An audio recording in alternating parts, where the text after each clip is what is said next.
नमस्कार, छत्तीसगढ़ के बुलेटिन में आप सभी का स्वागत है। मैं हूं आपके साथ ऋचा सिंह। बुलेटिन शुरुआत करेंगे पर उससे पहले एक नजर सुर्खियों पर। देश में ऐतिहासिक ऊंचाई पर पहुंचे डीजल के दाम। लगातार 18वें दिन बढ़े तेल के दाम। पेट्रोल से भी महंगा हुआ डीजल। मंत्री को प्रभारी बनाने के साथ मरवाही में उपचुनाव की हलचल तेज। पीसीसी चीफ ने भी डाला डेरा। 29 जून को मरवाही में सक्रिय होगी योगी कांग्रेस। मुंगेली में सेप्टिक टैंक की सफाई में 2 सगे भाइयों समेत 4 की मौत। 3 घंटे खोजने के बाद मिले शव। कोरबा में प्रशासन की लापरवाही से मुश्किल में किसान। बालिको प्रबंधन की लापरवाही से रोग बहरी के खेत तबाह। किसानों को खेती में हो रही परेशान। देश में कोरोना मरीजों की संख्या 4.5 लाख के पार। 2.5 लाख से ज्यादा मरीज ठीक हुए। मरने वालों का आंकड़ा 14,000 के पार। और छत्तीसगढ़ में मानसून की जोरदार दस्तक। 7 इलाकों में झोपड़ी ढही। निचली बस्तियों में भरा पानी। आप देख रहे हैं के न्यूज, खबरों का सारथी। खबरें शुरुआत करती हैं। डीजल के दाम में बुधवार को लगातार 18वें दिन बढ़ोतरी का सिलसिला जारी रहा। हालांकि 17वें दिन लगातार बढ़ोतरी के बाद आज पेट्रोल के दाम नहीं बढ़े हैं। बुधवार को डीजल के दामों में 48 पैसे की बढ़ोतरी हुई है। अब देश की राजधानी दिल्ली में 1 लीटर डीजल की कीमत 89.88 रुपए प्रति लीटर होगी। इसी बढ़ोतरी के साथ ही देश के इतिहास में पहली बार डीजल पेट्रोल से महंगा हो गया है। गौरतलब है कि डीजल अब भी कई शहरों में पेट्रोल से सस्ता है।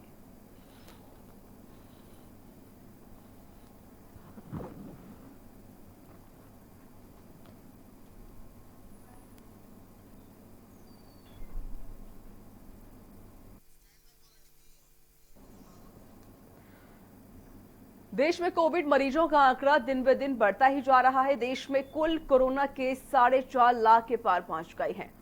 तो वहीं वॉल्यूमीटर के मुताबिक अब देश में कुल मरीजों की संख्या 4,56,115 हो गई है, जिसमें 14,483 लोगों की मौत हो चुकी है।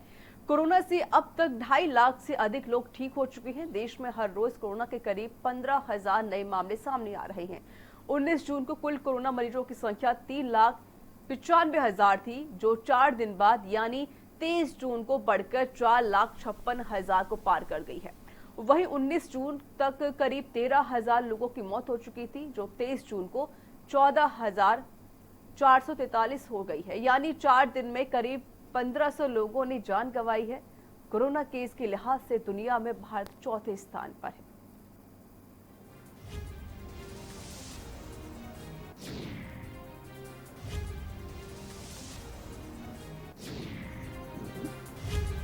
तो 4 दिन में सामने आई है 60,000 नए केस। अब तक 2.5 लाख से अधिक लोग ठीक हो चुके हैं और 4.5 लाख से भी ज्यादा पार हो चुकी है कोरोना मरीजों की संख्या। तो दिन में दिन आंकड़े बढ़ते जा रहे हैं कोविड-19 के। बता दें आपको 24 मार्च से लॉकडाउन चल रहा है। इसके बाद अब 1 जून से अनलॉक का 1 चल रहा है, लेकिन लगातार आंकड़े बढ़ते जा रहे हैं। जब से अनलॉक की शुरुआत हुई है तभी से आंकड़ों में 2 गुना इजाफा हो गया है। तो एक बड़ी खबर हम आपको बता रहे हैं। कोविड पॉजिटिव की जो पेशेंट है उसमें इजाफा होता जा रहा है। लगातार मरीज बढ़ते ही जा रहे हैं। 4 दिन में 7 नए केस सामने आ चुके हैं।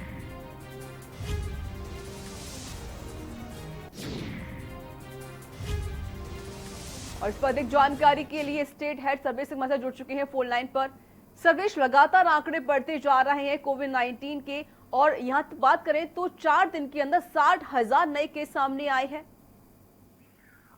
जी, केसेस की संख्या जिस हिसाब से बढ़ रही है, इसकी आशंका राज्य सरकार को बहुत पहले से थी, क्योंकि अनलॉक 1 जब से स्टार्ट हुआ है इसके बाद प्रवासी मजदूरों का आना जाना तो कम हुआ है, लेकिन वो जो फिजिकल डिस्टेंसिंग की जो बात की उसको लेकर उतना ज्यादा अवेयरनेस लोगों में नहीं है, आम जनमानस में नहीं है।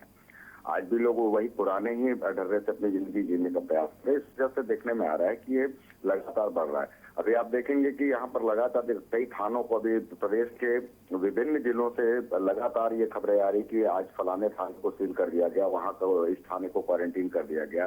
कल देर रात तक एक सूचना आई थी कि एक थानेदार के पूरे परिवार को कोरोना पॉजिटिव पाया गया। ऐसे में ये देखना बहुत ज्यादा जरूरी हो गया है कि कम्युनिटी डिस्टेंस को पालन क्यों नहीं हो पा रहा है। क्या सरकार सफल नहीं हो पा रही है या फिर इसको लेकर उतना ज्यादा पब्लिक में अवेयरनेस नहीं है? जी सर्विस, केंद्र सरकार पूरी कोशिश करती है, राज्य सरकार पूरी कोशिश कर रही है कि इस जो कोविड-19 है इसको कैसे कंट्रोल किया जाए, लेकिन फिर भी लगातार आंकड़े बढ़ते जा रहे हैं। चूक कहां पर हो रही है? क्या प्रशासन की कोई गलती है या फिर जनता की कोई गलती है इसमें? लापरवाही कहां हो रही है? जी, जब तक जनता में अवेयरनेस नहीं आएगी तब तक यहाँ पर सरकार क्या कर सकती? सरकार का काम है दिशा निर्देश जारी करना, सरकार का काम है उसको कड़ाई से उस कानूनों का पालन करवाना। लेकिन जब आम जनमानस को ही ये समझ में नहीं आएगा कि मुझे सोशल डिस्टेंसिंग का पालन करना है, मुझे हैंड वॉश करना है, मुझे सैनिटाइज करना है, मुझे मास्क धारण करना है। आप आज देखेंगे कि कई लोग बिल्कुल बिना मास्क पहने घर से निकल जा रहे हैं, झुंड में खड़े हो जा रहे हैं, भीड़ भड़का लगा रहे हैं। ऊपर से अभी एक जो रिसेंट जो एक दावा किया गया है बाबा रामदेव के द्वारा कि यहाँ पर हमने कोविड-19 की दवा का इजाद कर दिया, तो लोगों में एक भ्रम की स्थिति जो बन रही है, उस भ्रम की स्थिति को दूर करना बहुत ज्यादा आवश्यक है। और इसके लिए ना सरकार कुछ कर पाएगी, ना यहाँ पर कोई कुछ कर पाएगा, प्रशासन कर पाएगा। इसके लिए आम जनमानस को, आम जनता को स्वयं में जागरूक होना पड़ेगा। लेकिन सर्वे सोचने वाली बात है, क्योंकि जब से लॉकडाउन था तो इतने पेशेंट नहीं आ रहे थे। जब से अनलॉक की शुरुआत हो गई है 1 जून से लगातार पेशेंट बढ़ते जा रहे हैं, 2 गुना इजाफा होता जा रहा है पेशेंट में। इसमें इसके लिए सबसे बड़ा जिम्मेदार स्वयं पब्लिक है, क्योंकि उनको ये अभी तक उन्होंने इसकी गंभीरता को समझा ही नहीं है कि कोविड-19 एक्चुअली जो virus, Covid means corona virus disease का 19 जो वायरस है, उस वायरस को लेकर हमें अवेयरनेस के अलावा, हमें जागरूकता के अलावा कोई हमारे पास इलाज नहीं है। लेकिन आम जनमानस ने, कहते हैं ना कि भारतीयता के अंदर एक बहुत बड़ी बात होती है कि वो पुरानी चीजों को बहुत जल्दी भूल जाते हैं। एक्चुअली यहाँ इसकी भयावहता को अभी तक लोगों ने ढंग से समझा नहीं है कि कोविड-19 अगर महामारी का वास्तविक रूप अगर ले लेगा तो ये कितनी भयंकर स्थिति हो सकती है आने वाले में। इसके लिए जागरूक की तो बहुत कमी है जनता में, क्योंकि जो केंद्र सरकार है वो भी बार बार अपील करती है, समझाती है बच्चों की तरफ। मोदी सरकार समझाते हैं, मोदी कहते हैं कि आप प्लीज घर से बाहर ना निकलें, सोशल डिस्टेंसिंग का पालन करें, लेकिन जो जनता है वो उसके अंदर अवेयरनेस नहीं अभी तक पहुंची है। एक्चुअली इसके लिए सबसे बड़ी जिम्मेदारी देखिए शासन प्रशासन के बीच की जो कम्युनिकेशन है, आम जनता, शासन, प्रशासन, इनके बीच की जो एक कम्युनिटी है, इनके बीच की एक जो कड़ी होनी चाहिए, एक सामंजस्य होना चाहिए, वो सामंजस्य नहीं बन पा रहा है जी। और इसमें कमी कहाँ पर आ रही है, इसको विचार करने का भी किसी के पास समय नहीं हो रहा है। तो ऐसे में तो ये वही बात हो जाएगी कि ठीक है, अगर वहां पर कहीं आग लगी है तो चलिए हम पानी की व्यवस्था करें। तो इस तरह से हम अपने मन को बहलाने का ये प्रयास कर रहे हैं। लेकिन सर्वे जनता की भी मजबूरी है, क्योंकि उनको भी जॉब पर जाना है, उनको पैसे कमाने हैं। शायद इसकी वजह से जनता इस बात को नहीं समझ पा रही कोविड-19 कितना एक खतरनाक वायरस है। सर बहुत बहुत शुक्रिया आपका अधिक जानकारी देने के लिए। धन्यवाद। तो देश भर में लगातार आंकड़े कोविड-19 के बढ़ते जा रहे हैं। 4 दिन में 60,000 लगभग केस पाए गए हैं। जब से अनलॉक की शुरुआत हुई है 1 जून से लगातार आंकड़े बढ़ते जा रहे हैं, आंकड़े 2 गुने हो चुके हैं। लेकिन इसको लेकर भी सरकार पूरी कोशिश करती है, चाहे वो केंद्र सरकार हो या फिर राज्य सरकारें हों, वो लगातार कोशिश कर रहे हैं इस कोविड-19 का जो वायरस है उसे कैसे कंट्रोल में किया जा सके। लेकिन जनता को जागरूक होना बेहद जरूरी है। चलिए खबरों में आगे बढ़ते हैं। कोविड-19 का कहर पूरी दुनिया में जारी है। इस महामारी से लाखों लोगों की जान जा चुकी है। हर दिन के साथ मामले बढ़ते ही जा रहे हैं। इसी बीच विश्व स्वास्थ्य संगठन यानी WHO ने चिंता जताई है। WHO ने कहा कि धार्मिक या सांस्कृतिक आयोजन होने की वजह से कोरोना मामले में दोबारा इजाफा होता देखा गया है। आगे भी फैलने की आशंका है। WHO ने कहा कि ज्यादा आबादी वाले देशों में कोरोना वायरस के संक्रमण के फैलने के कारण रोजाना रिकॉर्ड संख्या के मामले में सामने आ रहे हैं। साथ ही इस वायरस की वैश्विक गतिविधि में बदलाव को दर्शाता है। संगठन के आपात स्थिति के प्रमुख माइकल रायान ने सोमवार को मीडिया को बताया कि मामले में इसलिए बढ़ रहे हैं क्योंकि महामारी एक ही समय पर कई ज्यादा आबादी वाले देशों में फैल रही है। रायान ने इस बात को भी खारिज किया है कि ज्यादा जांच करने से मामले बढ़ रहे हैं।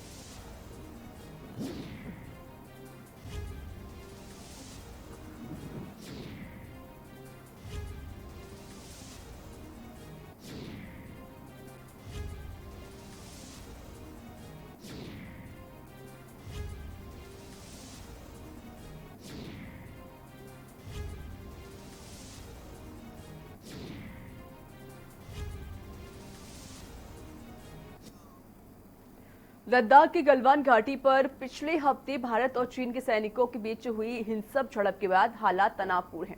इस बीच रूस में भारत, चीन और रूस के विदेश मंत्रियों की बैठक से पहले चीन ने वहां के सोशल मीडिया का इस्तेमाल कर भारत के खिलाफ दुष्प्रचार करने की कोशिश की। रूस, भारत और चीन यानी RIC की विदेश मंत्रियों की बैठक से पहले चीन अपनी नापाक हरकत से बाज नहीं आया और उसने भारत के खिलाफ दुष्प्रचार करना शुरू कर दिया था। चीनी मुखपत्र पीपल्स डेली ने रूसी रणनीतिक समुदाय को प्रभावित करने की कोशिश में अपने फेसबुक पेज पर रूसी भाषा में एक मैसेज पोस्ट किया, जिसमें रूस को भारत को हथियार नहीं बेचने की सलाह दी थी। फेसबुक पर पीपल्स डेली की ओर से पोस्ट में कहा गया कि यदि रूस भारतीयों और चीनी लोगों के दिलों को नरम करना चाहता है तो इस पूरे माहौल में भारत को हथियार न बेचने की बेहतर होगा।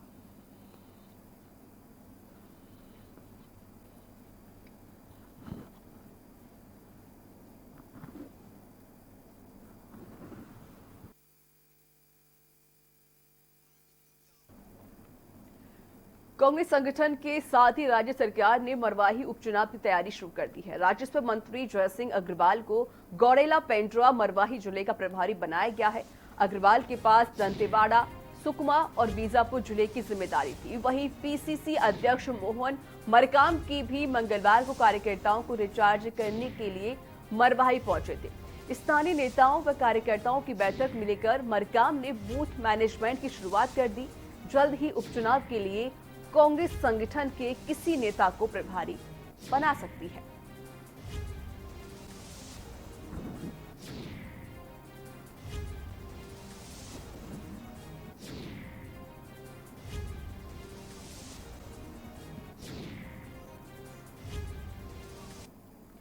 छत्तीसगढ़ के मुंगेली में सेप्टिक टैंक की सफाई करते समय 4 लोगों की मौत हो गई। इनमें से 2 सगे भाई हैं। करीब 3 घंटे की मशक्कत के बाद 3 लोगों के शव को बरामद किया गया, जबकि एक अन्य की तलाश में सर्च अभियान चलाया जा रहा है।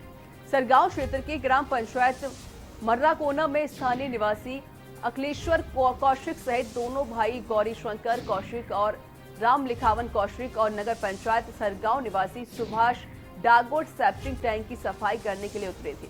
करीब 2 घंटे बीत जाने के बाद भी जब कोई बाहर नहीं निकला तो सरपंच ने इसकी सूचना SDM राजेश सिंह को दी। काफी मशक्कत के बाद में चौथा शव नहीं मिला। आशंका है कि टैंक में आगे की ओर कहीं बहने के कारण फंस गए होंगे और जहरीली गैस के कारण उनकी मौत हो गई।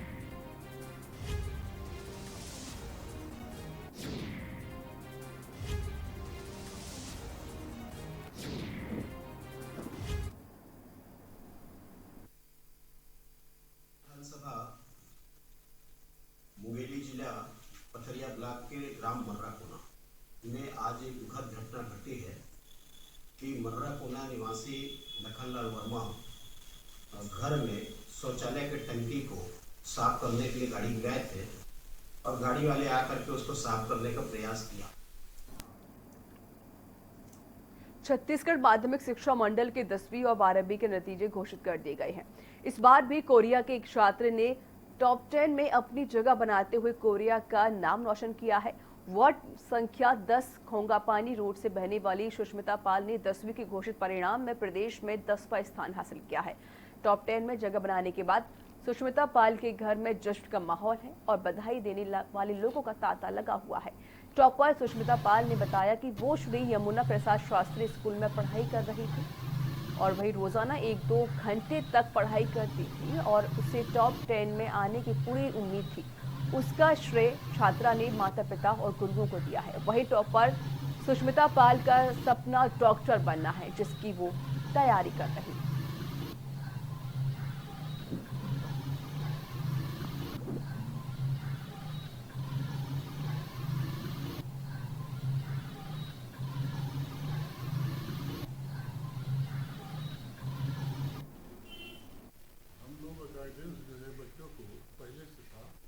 शुरू से हम लोग का प्रयास था कि वो लड़की जो है इंग्लिश मीडियम की है, क्लास 10th में कोई हम स्टैंड कराएं। 10वीं में जैसे आप टॉपर आए हैं, इस विषय में क्या आप बोलना चाहते हैं, कुछ बताएंगे इस विषय में? जी। और इसका श्रेय किस में देंगे इसका?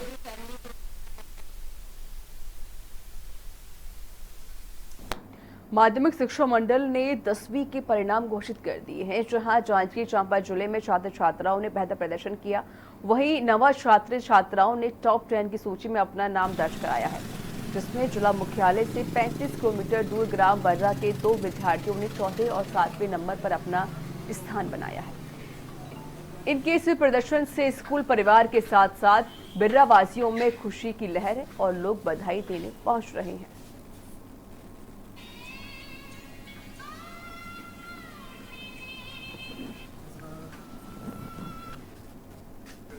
मैं सरस्वती शिशु मंदिर उच्चतर विद्यालय बिरला में अध्ययन करता था और सत्र स्टार्ट होते ही मैंने पढ़ाई शुरू कर दी थी।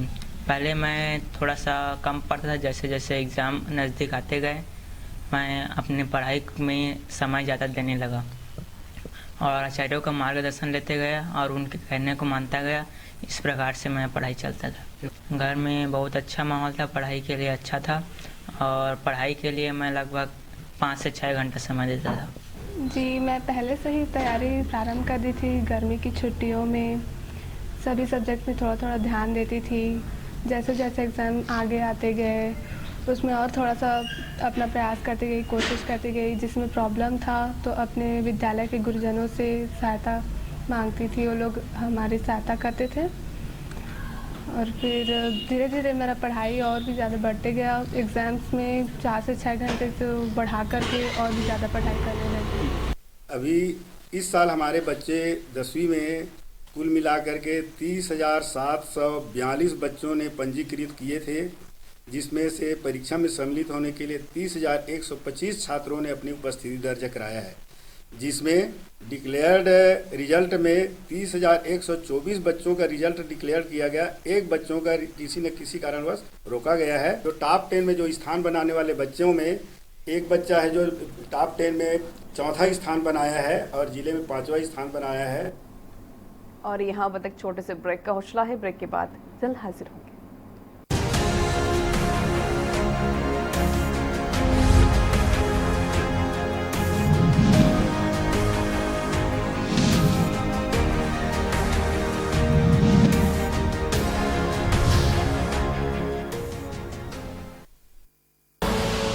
आप देख रहे हैं के न्यूज, खबरों का सारथी।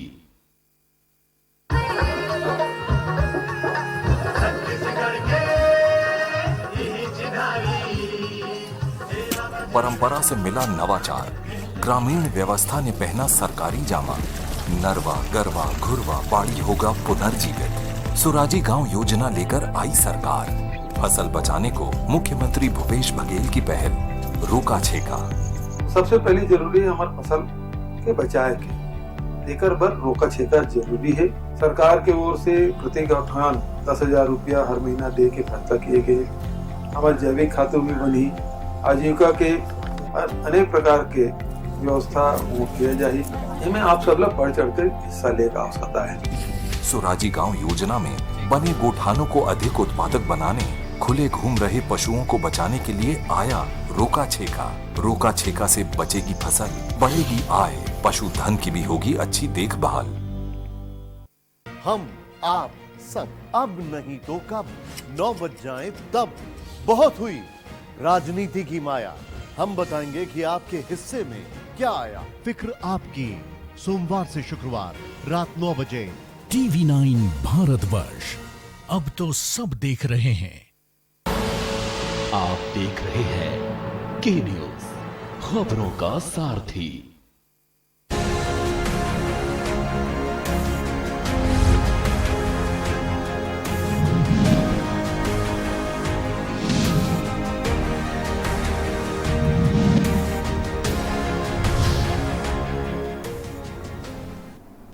ब्रेक के बाद स्वागत खबरों में आगे बढ़ते हैं। छत्तीसगढ़ माध्यमिक शिक्षा मंडल की 10वीं बोर्ड में 6वां स्थान हासिल करने वाले अरशद इकबाल इंजीनियर बनना चाहते हैं।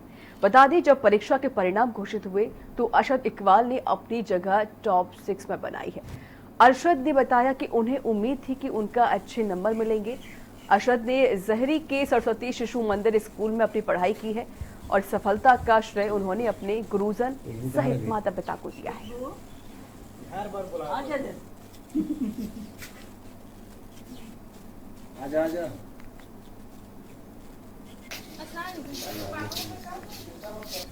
जी, मैं कंटिन्यूसली पढ़ाई करता था। सिलेबस के हिसाब से जिस तरीके से क्वेश्चंस आते हैं उनको देख के प्रीवियस ईयर के पेपर के सॉल्व करके, और जैसे मेरे टीचर ने मुझे बताया कि इस तरीके से तैयारी करो, ऐसे ऐसे क्वेश्चन हर बार रिपीट होते हैं, तो वो सारे क्वेश्चन को मैं ज़्यादा फोकस करता था उन पे, और हमेशा मैं ज़्यादा पढ़ाई नहीं करता था। रोज़ ऐसे भगत देवरी के पास अनियंत्रित बाइक के पलटने से युवक गंभीर रूप से घायल हो गया, जिसे आनंद फानन में जिला अस्पताल में ले जाया गया। बताया जा रहा है कि युवक नशे में था, जिस वजह से हादसा हो गया। वहीं घटना के बाद NH 353 घंटों तक जाम रहा।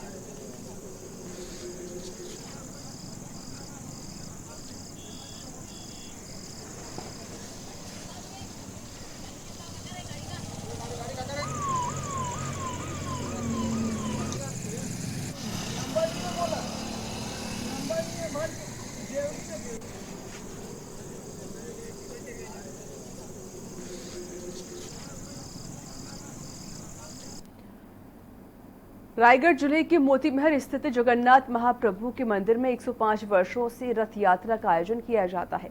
सुप्रीम कोर्ट द्वारा दिए गए गाइडलाइन एवं आदेशों का पालन करते हुए मंदिर परिसर में ही प्रभु भगवान जगन्नाथ का रथ यात्रा बनाया गया, जिसमें भगवान को बैठाकर मंदिर परिसर में ही भ्रमण कराया गया।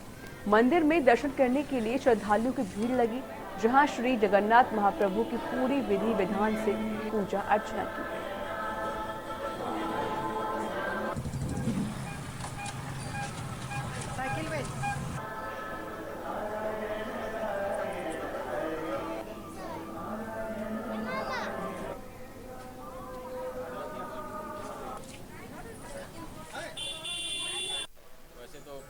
सभी को कष्ट है कि भगवान परंपरा के अनुसार यात्रा नहीं कर पा रहे हैं, और जो भी है कोरोना की मजबूरी समझिए, तो हम लोग सुप्रीम कोर्ट के गाइडलाइन को फॉलो करते हुए जो भी प्रथाएं हैं सारे को निभाते हुए, और रथ यात्रा को नहीं निभाते। रथ यात्रा को हमने इसीलिए रथ को हमने मंदिर परिसर में ही रखा है, मैदान में भी नहीं रखा है ताकि भीड़ न हो। और आप देख रहे हैं पूरी तरह से रथ बंद है।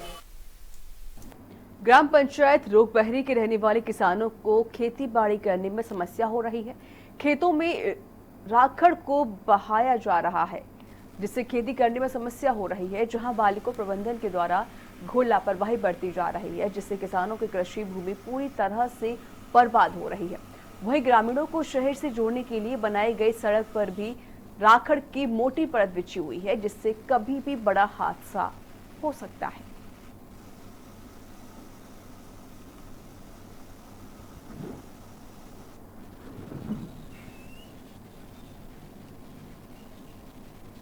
बाल को और ऐसे कर दे है कि हमारे बहरी जो गांव वाला के जो जमीन लाइसना बर्बाद करे है कि पूरा 30-32 साल है गांव की जमीन फंसे बालकों के राखड़ जो डैम में, और कोई ओकर निराकरण करबे नहीं करे बालको हर। रायगढ़ के धर्मजयगढ़ थाना क्षेत्र में एक सनसनीखेज चौंका देने वाली घटना सामने आई है, जहां पत्नी ने पति के धारदार हथियार से हत्या कर दी और फिर थाने पहुंच गई और अपने आप को पुलिस के हवाले कर दिया। फिलहाल आरोपियों के बयान पर पुलिस मौके पर पहुंचकर जांच पड़ताल कर रही है।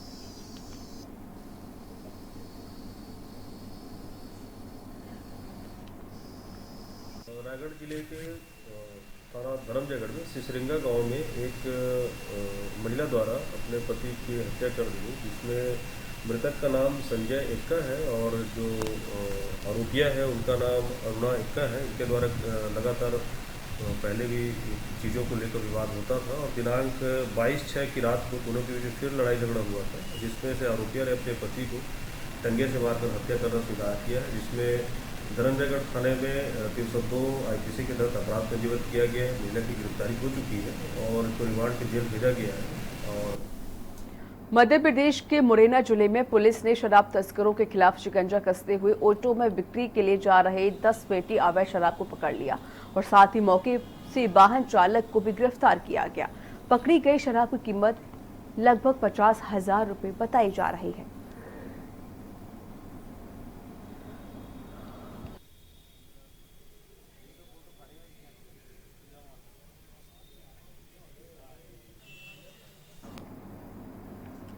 तो इसी के साथ छत्तीसगढ़ के बुलेटिन में इतना ही। नमस्कार।